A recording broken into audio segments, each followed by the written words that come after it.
Constructing your life is about much more than just building a bank account. Each week, join real estate entrepreneur and mindset coach Austin Linney as he interviews guests who are constructing their dream lives and impacting the world around them on a daily basis. If you're an entrepreneur or wanting to start a business, or you just want to hear motivating stories of how others have overcome the odds, you are in the right place. And now for your host, Austin Linney. Guys, welcome to Construct Your Life. So, first time ever of all the podcasts I've done on mine in person. Whew. Couldn't be more grateful to be on this show and then be a part of the first in-person, non-Zoomy show. So, guys, we are on the road. Construct Your Life is on the road. And Angelo said, man, just use my studio. So, thank you so much. Construct Your Life is how to build a lifestyle, not a bank account. Cool. So we're going to have you on. You're going to tell your story. What I like to do with my guest, we know each other. We've conversed. Sure. Had you on Brain Dump a couple times. I want you to start your story where you want to, and we'll just kind of go from there. Oh, my goodness. I know. Where should I start this story from?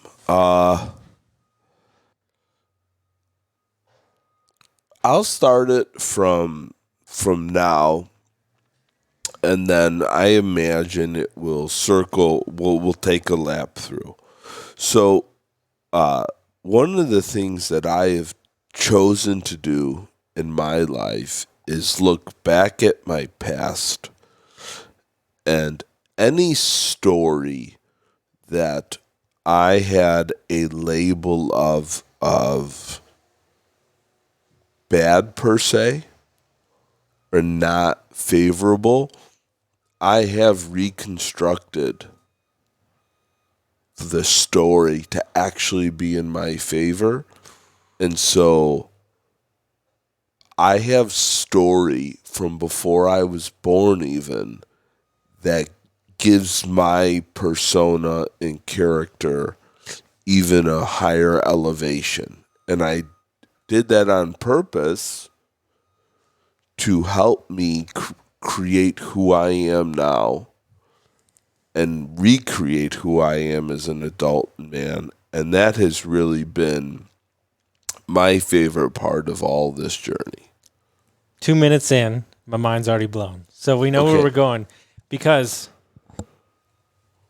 you know, I've had a lot of people on the podcast, I myself included. If you look at 20 years of alcoholism, you look at meth addiction, so a lot of times those stories can play, well, they play the part. Yes. And by you going back and shifting the perspective of story, then it actually creates momentum for you to operate in who you are today. And so for somebody that's out there, for somebody that's listening, as we continue to hear your story, what was the process like for you to begin to have those stories empower you instead of the other way around? Sure. So I took a look at my life and just really wanted to build me into feeling and having anchors of everything happening for me and that I was always meant to be the superstar. And so my story begins in February of 1982. I wasn't born until December of 83. So this is 82. I was one. Okay. So we already found out we're a year apart. A day apart. All right. So this is my father in February of 1982. My mother was pregnant with my sister. She was born in July of 82. And my father was in an altercation with someone, and later that day they walked into his bar, and this is true, you could look this up. They walked into his bar, and my father was shot right here in the chest, and the guy stood over him with the gun, and the gun didn't fire. And so already my chance of being alive was here, or I'm here because of a misfire of a gun. let alone the shot right in my dad's left side of his chest didn't kill him. And so he was shot there, and then the guy stood over him. The gun didn't fire, and then Guy Sisco lived. Guy Sisco, then I play in my head, was so excited, and his wife Maria was so excited that that he was alive, that soon after they had my sister in July of 82, they couldn't wait to make love. And out of that, God gave my father his son, which his namesake, or just the family namesake. As far as my father's branch of family, I am the only male Sisco. And so that is my first story of anchoring this character that I've created now that everyone sees in front of me. And then moving forward to the birth of Angelo Sisco, I came out in the, I forgot what the technical term is, but it's the embryonic sac. And so it's 1 out of 80,000 births that you come out in there. So when my mother had me in the pregnancy, her water didn't break. I came out like in this protective casing. So my whole life, I am already believing that my existence, and it's supposed to be a very special birth where some people even say it's documented that you will have like a extra sense of power, like sixth sense and very psychic stuff. You could look this up. My wife knows all about it more than me because every year for my birthday, my mother sends it to me on my birthday how special my birth was. And there's that. Then on top of that, my birth story, my mother arrived at the hospital at 2:50 in the morning, and I was born at 3:22 in the morning. I love my mother so much. I'm such a mama's boy. 30 minutes. You can't even get a pizza delivered to you in under an hour, and I could come out of your womb for you in a protective casing, no problem, Maria. That's how much I love you. And so that is, how I've constructed the first, pre-Angelo existence. So I'm already special because I've already sewn an anchor in my story that I'm special because a gun didn't fire, and then I came out in this sack. I threw my mom a solid 32 minutes, arrived to bringing out into this earth. And so that was my existence growing up, already out of the gates. So it's amazing. So do you feel like that you have lived in congruence of that story that you've told yourself your whole life?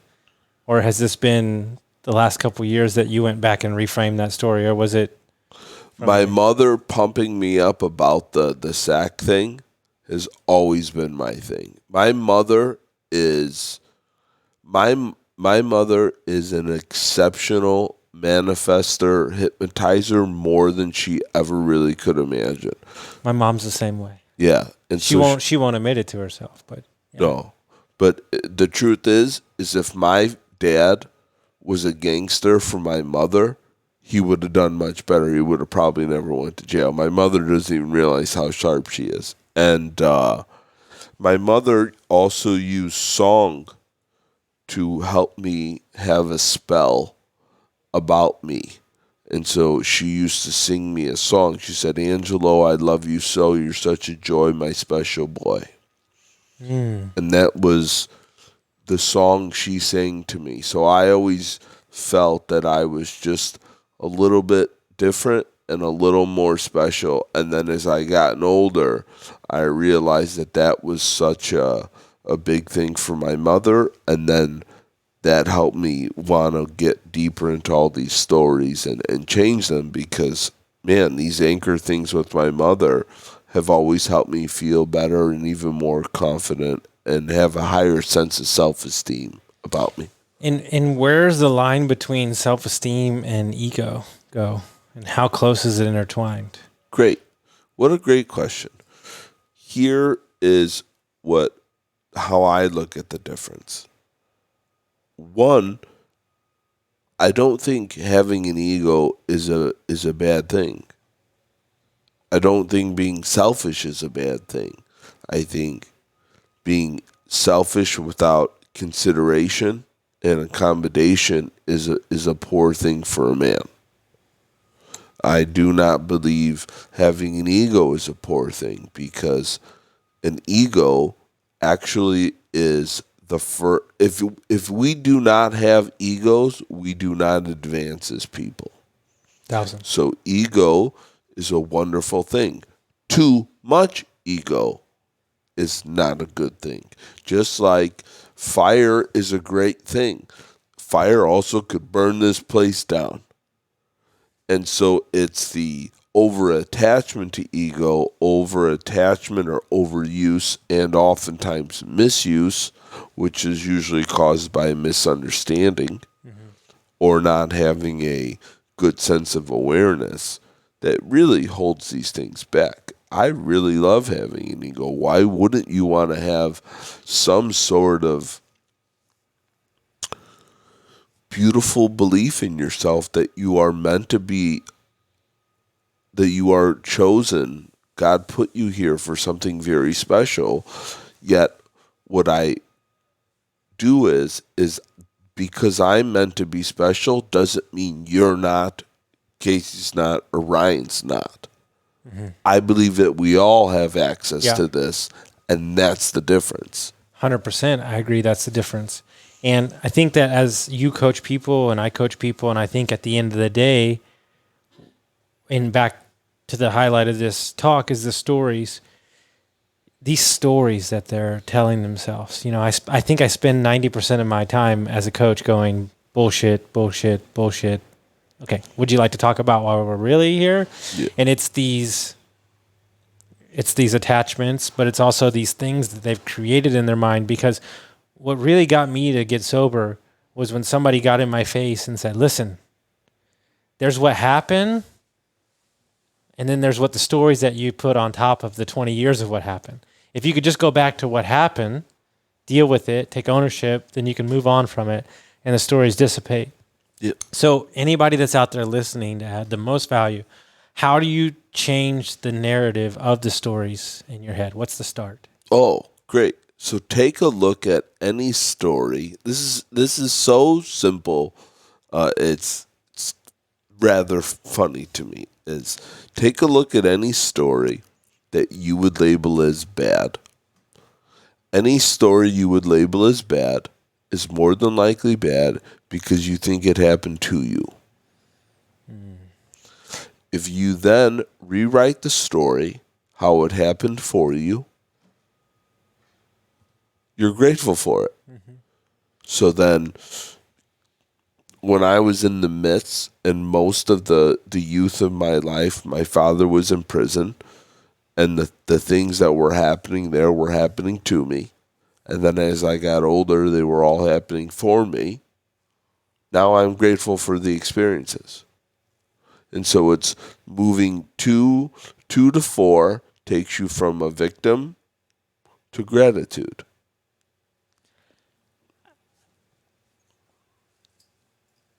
One of the things we joke about in business, because we build people's brands out and stuff, is that I think the overcomplication of humanity is actually one of the bigger issues in America. Meaning, there's a million books out there, there's a million YouTubes, there's a million all these things. It's really super simple when you break it down. Full ownership, and everything's happening for you. If you create those two things in your life, I think that you will live a good life. Because then as a CEO of your life or a CEO of your business, then the buck stops with you and you have nobody else to blame, right? And this is what me and you talk about all the time, is this victimhood society that we're breeding of it's nobody's fault, let's blame everybody. And then through that, we have no belief in who we are as a person. Yes. Like at the end of the day, there has to be some sort of internal dialogue within oneself to think that you can do something that hasn't been done before, right? Meaning with you. Like, it's nothing more. Like, people flew to the earth, people flew to the moon, And so if people can do that, then I think you can put down that beer. For sure. I know I'm just making it offhanded comment. I get what you're saying. But you get what I'm saying. But we act like we act like there's no choice. And right? And for anybody that's out there to inspire, like this hunk of man that you see right here who's all svelte and ripped, that wasn't the case, just like me, I was 100 pounds. I lost 100 pounds in 2009.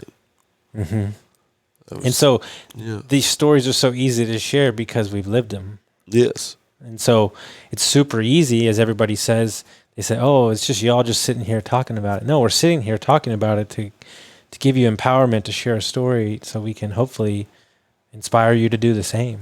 That's what we're here to do. And so, as this belief and empowering these stories that you've created in your life, what other things within your life did you see off the back of that shifted into focus? Sure. So in the middle of it, and especially early on in these stages of my life, I didn't see these things as being so amazing. There's things that I'm living through right now in the moment that I am completely still moving through my victimhood of. And I consciously know what it is. Yet, in order for me to move through them completely, I still have to go through these same stages.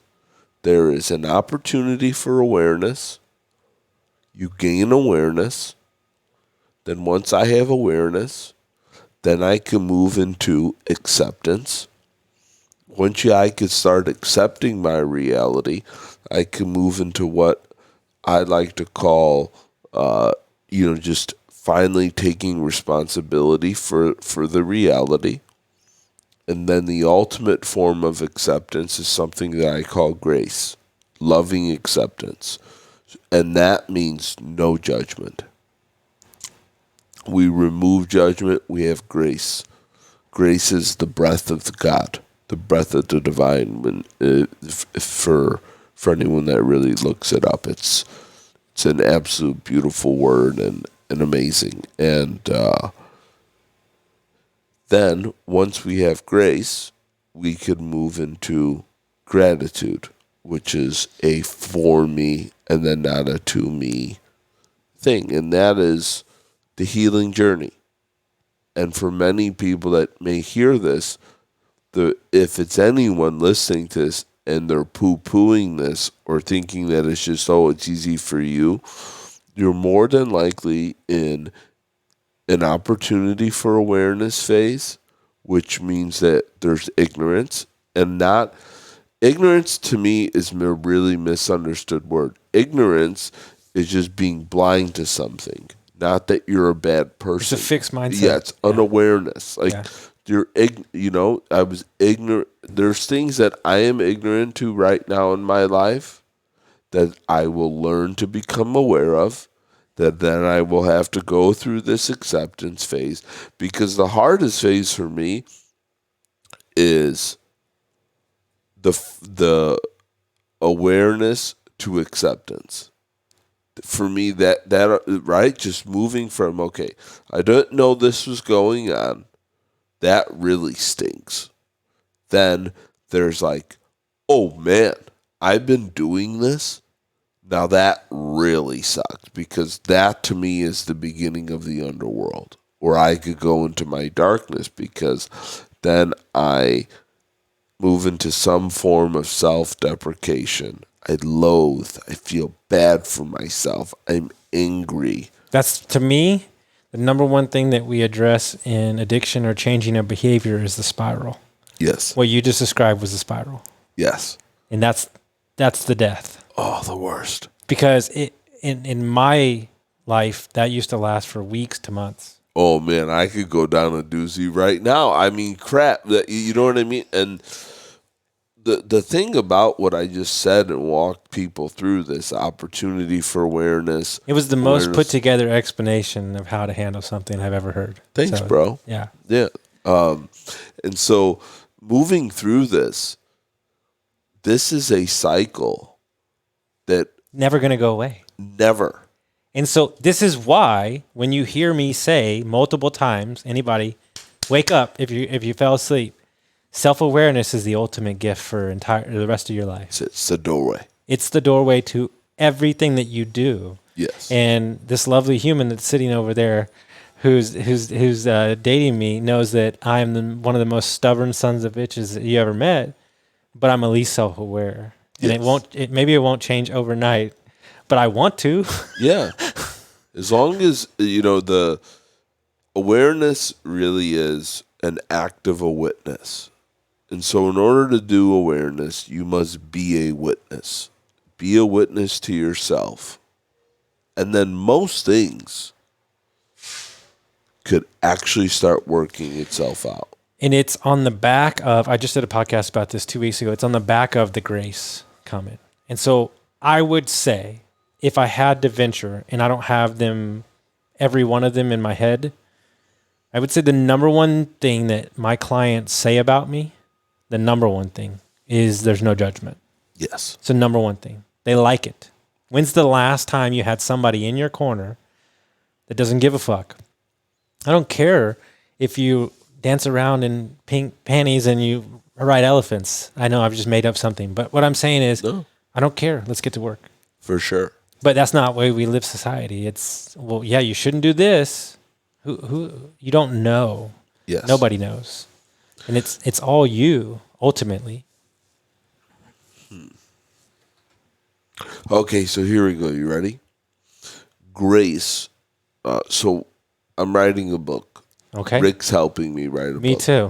Look at us. I'm so proud of us. Yes. I'm finishing it it's up not fun. in the last week or two. No, it was one of the most challenging things. And one of the things that I'm doing in this book is giving new names and identities around masculine and feminine energy.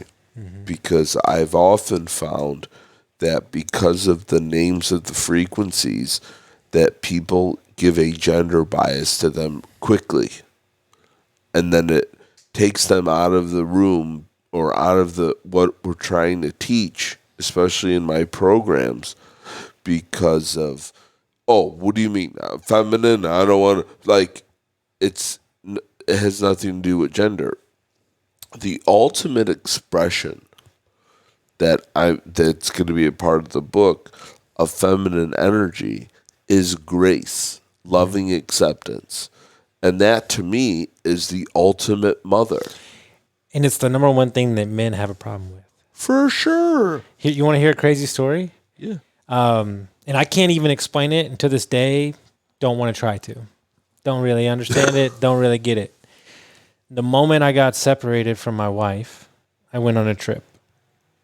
And I this is not a joke. This is not a hyperbole, okay? These are women friends and women I didn't even know. For 20 days straight, I happened to run into only women. No men. And it was not planned. These were friends.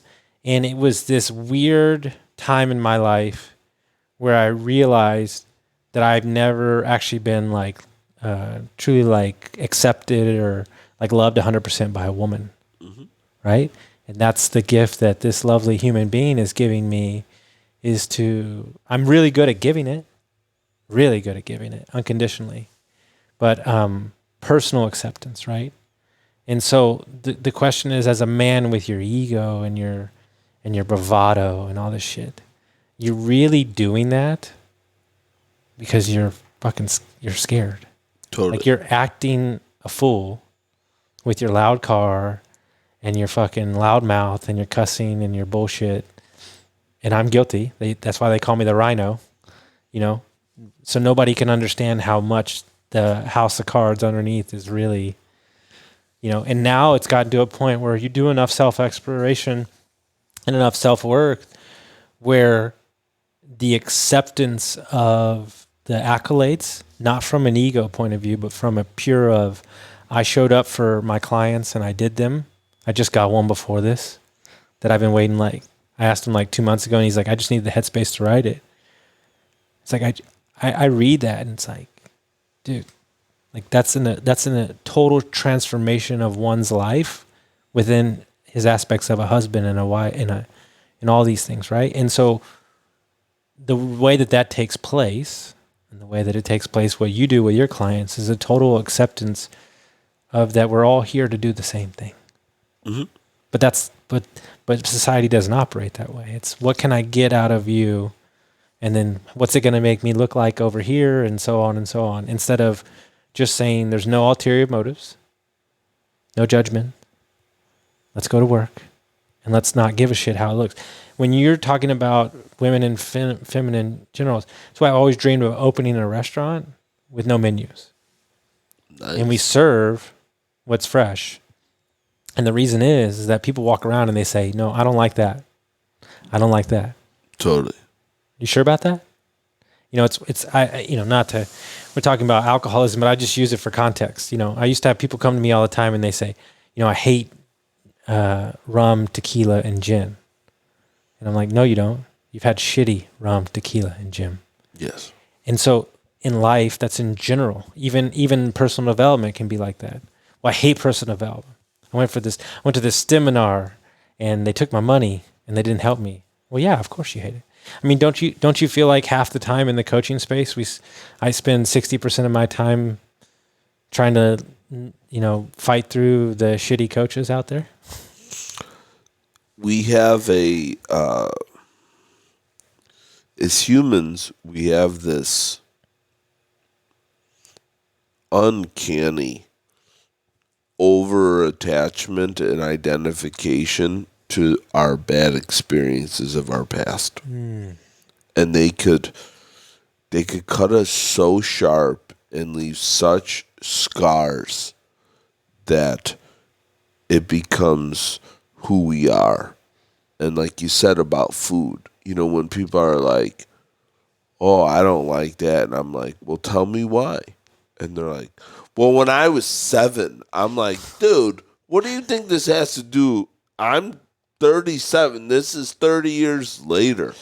Like, just see what it's like today. And very rarely do good experiences leave scars. Think about, just scars on our bodies, right? And the way that we may label any of these things, it becomes really challenging for us where we don't have a place for good scars. Isn't this the same thing that Anthony was talking about, good news? Yeah. Because good news doesn't leave anything. And so, you know what? We become a society of not celebrating our wins anymore. Right. Well, I know, but I need to get to here and there. And so the question is if you look at Andy Frisella, right? And I'll just use him as an example because it's the way I changed. Win the day, right? What are the things that you're going to do today? Because it really is about compounding those small wins and creating the shift that's available for you. And when's the last time that you had a really good experience, whatever it was in life and business, that you really celebrated it? I have a recognition ritual every day. I love this. Okay, do tell. Okay, so I structure my day to have a few different components. I already can tell I'm going to like this. Okay, so the beginning part of my day, I focus. I took this construct from poker, which I do love, and hunting and gathering. I studied hunting and gathering tribes in Africa, and this is what I have. And this is how I look at my life: is I spend the first hour or two of my day, but this could be any length of time, for myself. And so if I was playing poker, this is when I would get up money. So let's say I'm up $10, okay? And then what that does is it allows me then to go out or stay at the table and tend to people around me, which is what I look at as going for the hunt in business.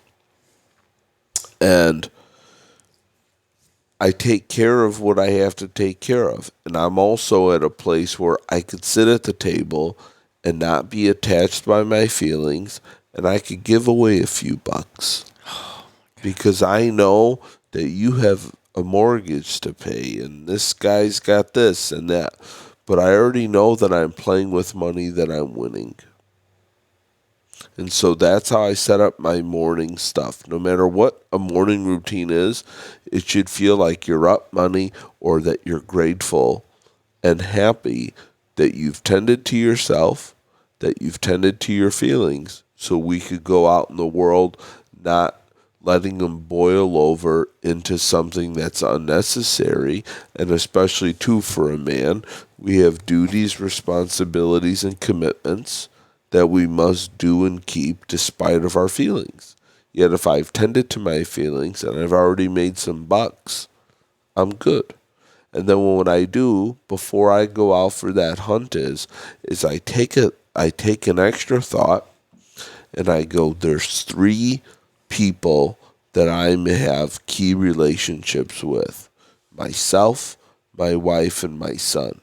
So before I keep playing poker, let's say I won $10. I take $3 and I put it in my shoe.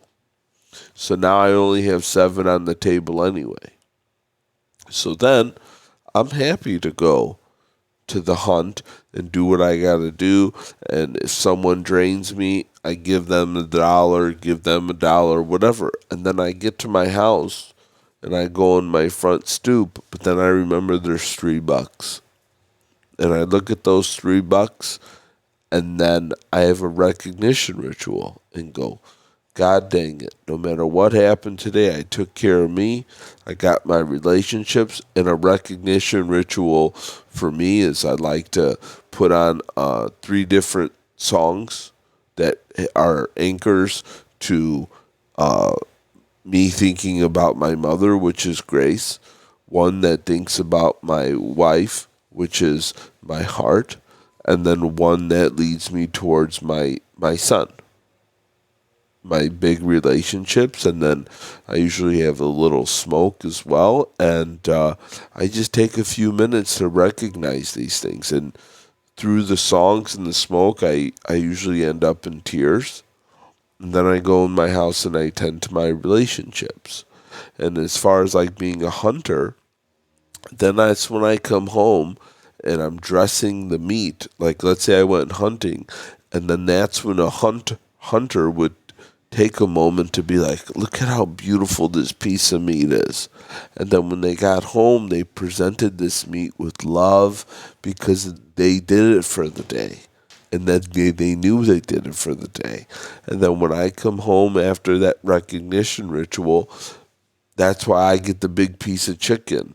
Or my wife makes sure that no matter what happens, I get the big steak. Or which one do you want first, King? And then I'm happy to know that I recognize myself, and then I tend to my relationships the rest of the day and evening, and then I go to bed. And that's how I do my best to structure my life. Am I perfect every day? No. Do my wife and I disagree every day? Or not everybody, from time to time? Yes. Are there days that I reach in and take those extra couple bucks and not think twice, and I spend more money than I should? Yes. But yet these are the things that I do my best to anchor myself with as a man, so that I could have a non-burning out as much as I possibly can. Because when I'm in burnout, I resent the world and I am no longer grateful for it. And so take care of myself so that I know that my heart and my feelings have been tended to. So when it's time for me to go out in this work world or whatever it is to go on my hunt, I am not bringing feelings to a place where it's unnecessary. Because oftentimes when I'm doing business, I want my feelings to be there to connect. Yet when it comes to negotiating a deal or someone coming back at me like this, I do not want my feelings in the game, because that may cause me to take something personal when I just is unnecessary. right? And so then I have that recognition ritual every day. I call it a recognition ritual because most men poo-poo when I used to tell them to celebrate. They'd be like, what do you mean celebrate, you sissy? I'm just like, yeah, just give yourself some recognition, will you? And so, yeah, that's what I do. I have a daily recognition ritual that restores me back to my feelings. Because when I get back home, I don't want to be cold. I'm Papa Bear. I want this boy, my son, when I walk up to my house, this guy cannot wait for me to see me pull up and walk up these stairs. Why would I want to be a cold person?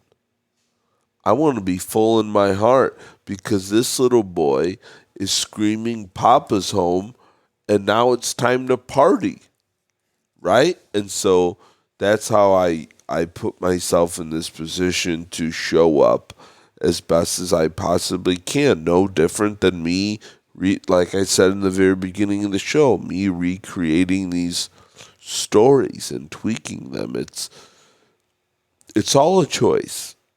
And what's really important is you could choose consciously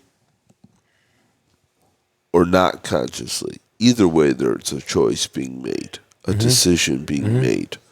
So you might as well make it conscious.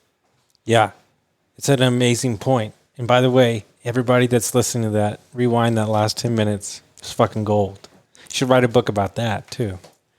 Because recognition, grace, and gratitude, you hear from a lot of high achievers who they can't turn it off. Yes. Right? Guilty.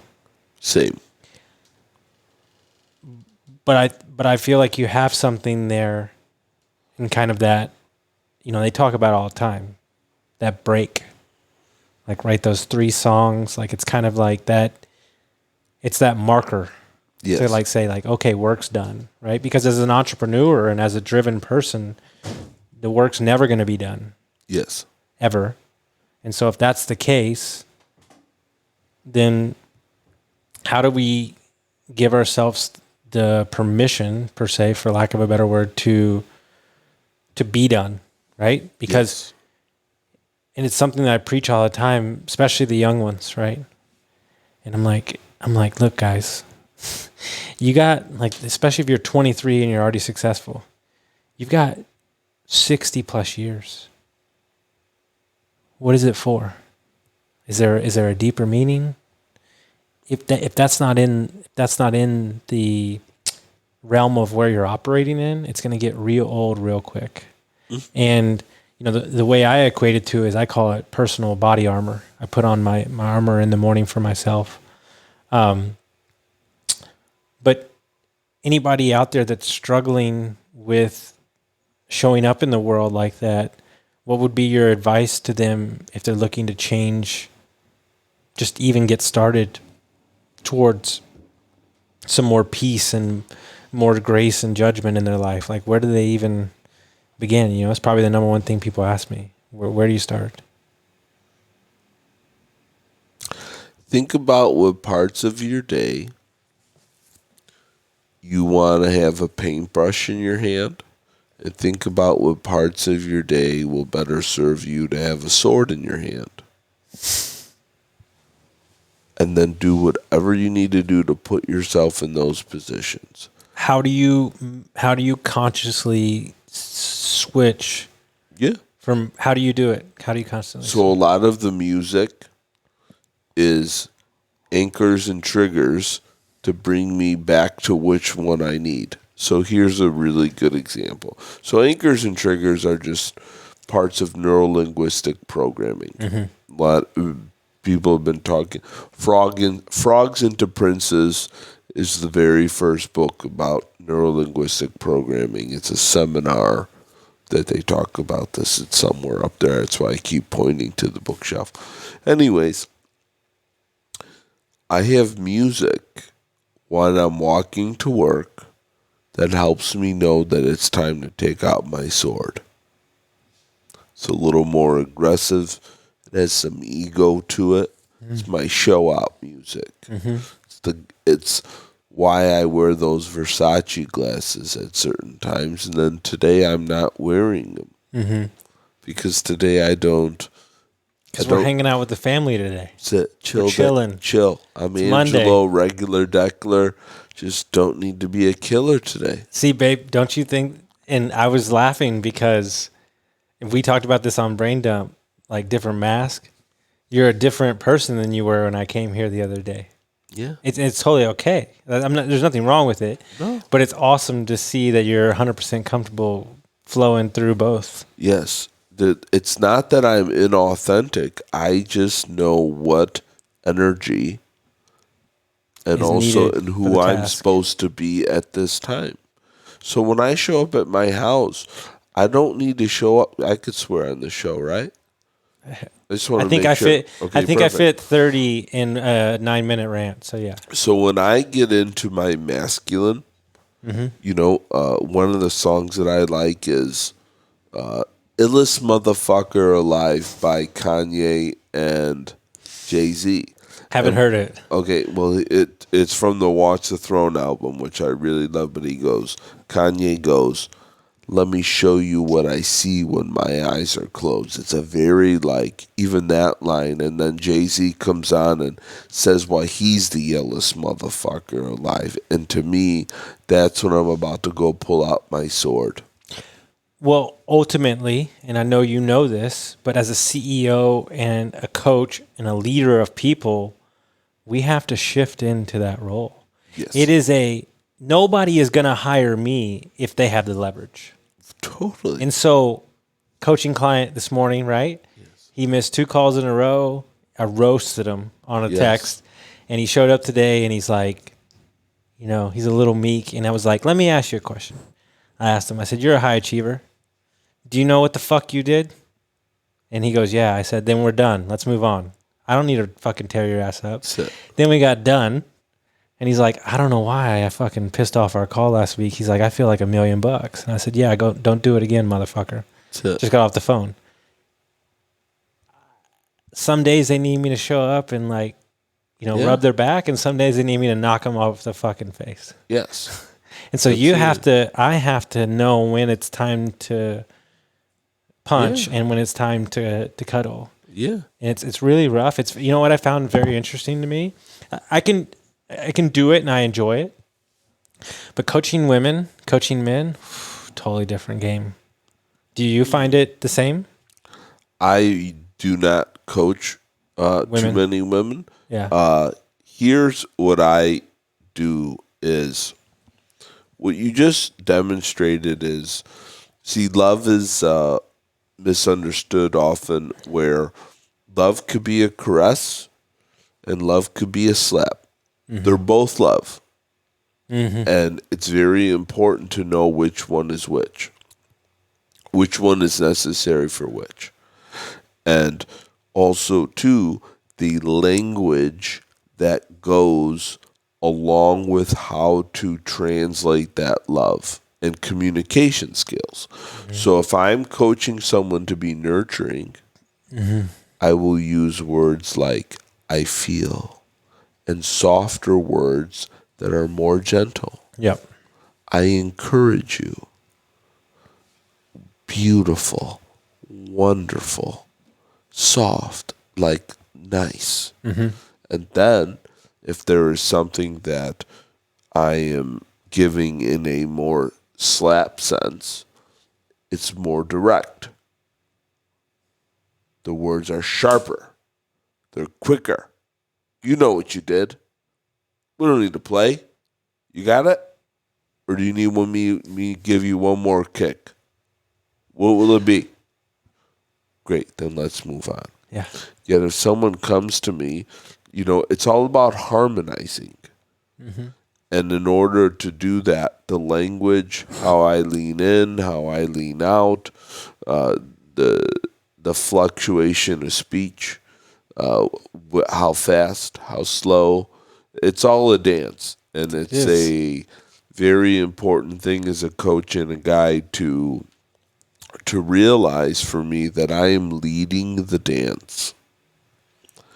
And I've been very fortunate where I've taken dance lessons and learned to dance. And to be a lead in dancing is amazing. It's a wonderful position to be in, and it can be challenging because you are trying to keep the beat, and then subtly, without even your partner really feeling it, you are nudging them and prepping them for a turn, and then helping them feel that. So when I love to dance bachata with my wife. And so when we're moving 1, 2, 3, 4, and I raise her arm up, she knows I'm prepping her for something. Something's about to come.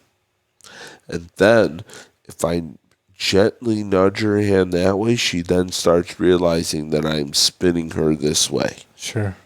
Or she feels me when I prep her that I'm pushing that way, that more than likely I'm going to step towards her. Or if she feels me as I prep her and I move her towards me, then I'm going to be stepping back. And so there's this subtlety around these frequencies. And so no matter what gender I'm working with or have worked with, it's really about being that lead, but also from subtlety and then feeling how my energy needs to shift.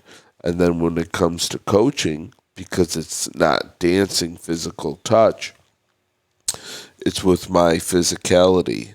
I may lean in when I'm becoming more masculine. When someone's got a lot going on, I may sit back. Yep. Or if someone's if I'm having a conversation with someone that I'm coaching, I'm either holding space or commanding space. So if I'm holding space and someone's sharing something really vulnerable with me, I'll go, "You're okay, I'm with you. Mm-hmm. I'm here, you're safe." Mm-hmm.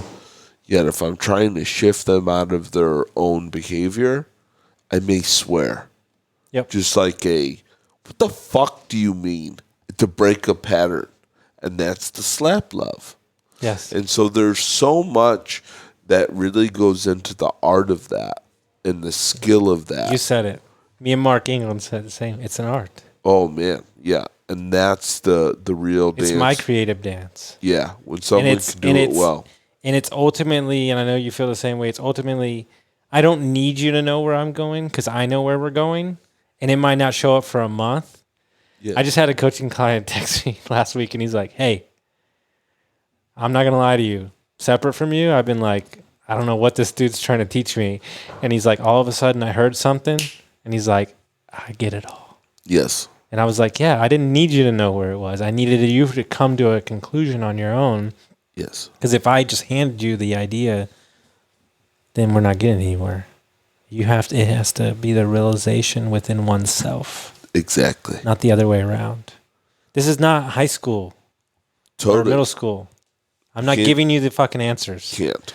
I can be your guide and I can hold space, but I'm not giving you the cheat codes to the thing. Correct. Because then we haven't done anything. No, because then it's just information. And then they don't believe it. Memorization, which is what we're trying to get away from. Totally. It's just we become a society of let me know. I know the answers. Yes. Yeah, but the answers don't matter because the answers change. Mm-hmm. And so as you show up and I show up and we're different and we keep moving, so that's the bigger rub is, and I think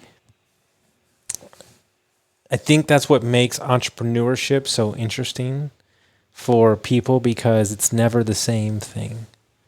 It's like, I mean, if people even spent like a day in my world and they're like, I don't understand. You're talking about coaching clients over here, podcast over there, a hotel in Michigan, but like I enjoy the variety that it brings to me. The biggest concern for me is creating the space where knowing where my ceiling is and knowing where I'm not playing small, I think is kind of, there's a capacity as one grows into oneself, how much he can handle. And the things that were exciting to me a year ago, I still appreciate, but the level of excitement is not the same because I've leveled up my life. And I think as a business owner and as a podcast host and everything that you do, the things that gave you joy or seemed really hard maybe a year ago aren't as hard. But then again, I don't think that you view stuff as that way anyway. I think you're well equipped to walk into the scenario, and you of all the people that I've spoken to are more equipped to show up and handle whatever's needed in the situation. That's what I respect about you. There's no, at least from an outer point of view, there's not a lot of anxiety going into the moment because I think that you're comfortable enough with who you are to show up in that moment what's needed. Does that make sense? Sure. Thank you first for seeing me in that way. It really means a lot to me. And the story creation is not happening before the moment is the bigger point of view. Oh, yes. Most people spend weeks leading up to something, creating stories that freak them out. Yeah, I laughed one day with Ryan, my business partner, and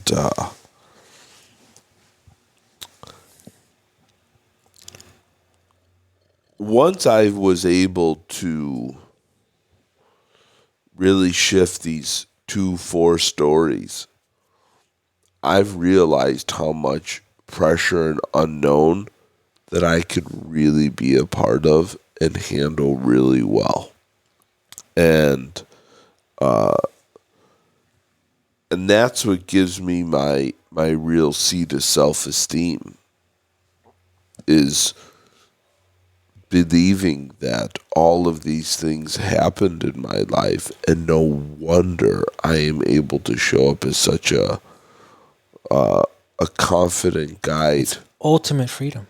Yeah, you've given yourself the gift of ultimate freedom. Yeah, it's just like what everything that you're seeking out of life, you've let it empower you instead of hinder you. Yes, it's true freedom.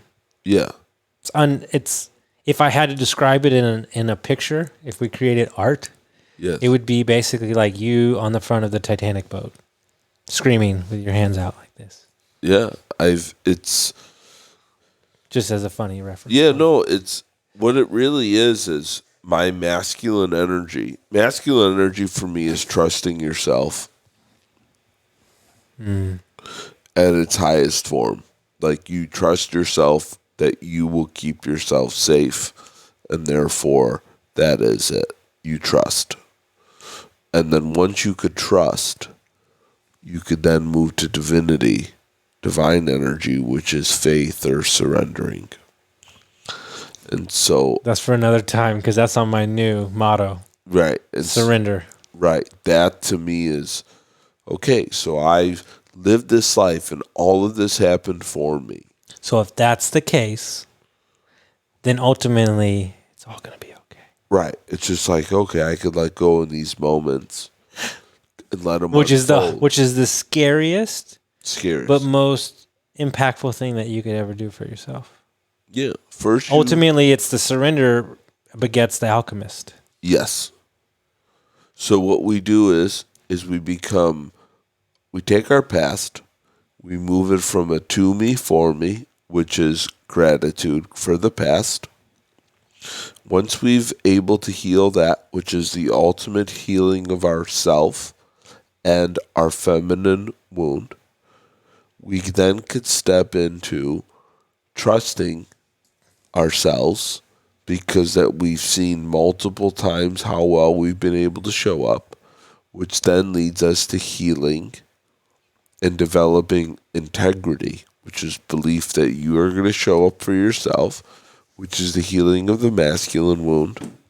And then you are able to step into the divine energy, which is surrender, because you know everything is happening for you.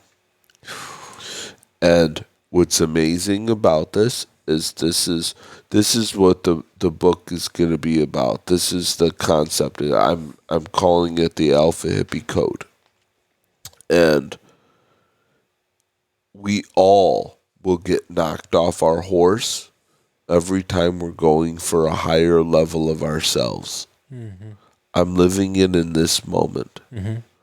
I have been living the last 2 months moving through this in real time. And at this moment, I am still in a deeper phase of my acceptance of it all and moving into a gratitude for it all, not being angry still. I'm still mad at some of the people. Still want revenge. Yep. Still all there. Yep. And I know the dance. I'm writing a book about this. And right now on August 2nd, 2021, I am moving through this paradigm with myself. It's the same thing I move people through with in my work and all of these things. And this is why I'm writing a book about this. Because this is the greatest thing that I've discovered in my life. And so I'm selfishly writing a book / memoir for my son. In case something happened to me, he would know the most important thing that I know, which is this code and how I got it. Mm-hmm.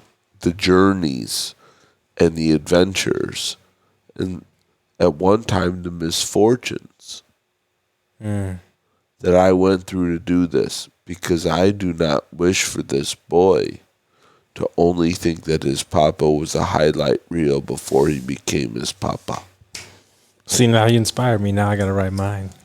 And so this is what it's about. And right now, I love that. The things that I am moving through, I am in a phase of this moving into grace of it all. And then therefore, then as soon as I embody the grace, I could then move into gratitude. And then I will remember who the fuck I am. And I will put a plan together.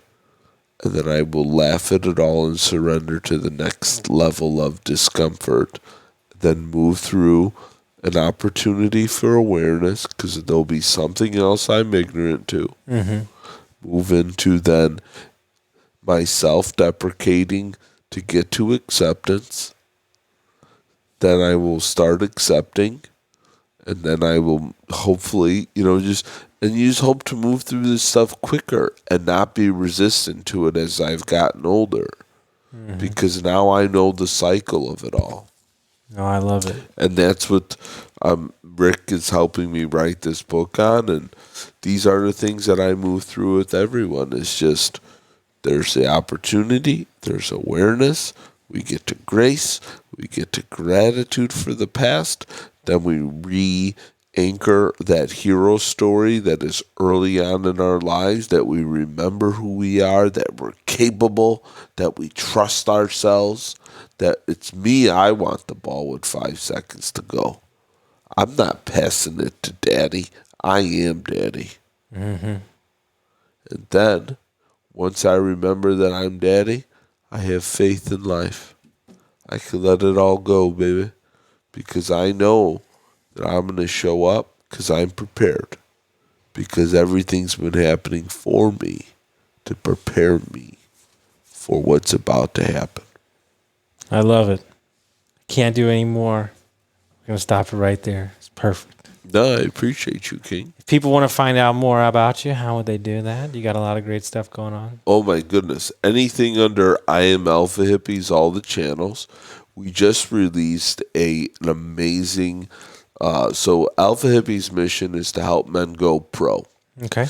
And so we just created a quiz. Okay. For men out there to go and take. It's all in our channels. It's Ryan's making sure it's put up on our website, yelling at the website guy in every language we could think of to get him going up there. And so you could catch on our channels. It's the Go Pro quiz, which is really about helping men understand that before you're a father, before you're a son, before you're a business owner, you're a man. And be a professional man, and everything else is really easy to do. And so this quiz is to help not only people understand what being a professional man is, what area, and help them identify where they may be lacking, and then also, two, help them first, meet them where they're at, and help them identify what area they believe they're really lacking in, and what would be some better ways a professional man may begin approaching them, and hopefully unclutter and declutter that, because I really believe deep down we know what to do. Our soul and instincts know what to do. It's our minds that play tricks on us, no different than one time my mind told me that there was a boogeyman in my closet. So we're really pumped about the quiz, and then I am Alpha Hippie, and our podcasts are available anywhere you could listen to one, I'm supposed, these days. I love it. I love it. Guys, if you like this episode, make sure you send it out to your friends. Check out Angelo. He's the man, and we'll see you next time, guys. Thanks for having me, bro. It's my pleasure, dude. Love Crushed you. it, per usual.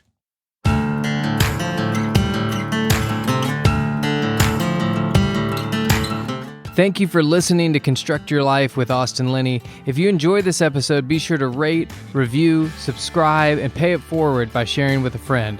Most importantly, take this opportunity to start constructing your life by taking immediate action on what you learned. For show notes, resources, and more information on one-on-one coaching with Austin, visit constructyourlifepodcast.com.